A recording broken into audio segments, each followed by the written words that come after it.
Moving to step 2 of setting up our WordPress website, that is getting our domain. Our domain is simply the name of our website. For Apple, it's apple.com. For Facebook, it's facebook.com. And for your website, it can be anything you like, as long as it's still available. In our to-do list, click Claim Domain.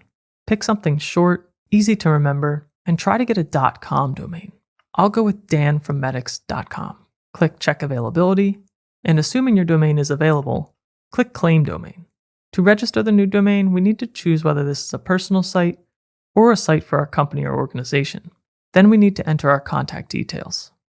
Then click on Finish Registration.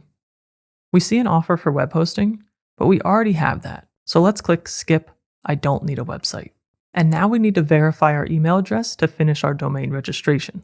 Let's open our email inbox once more and find the email with the subject line, Important, verify your contact information.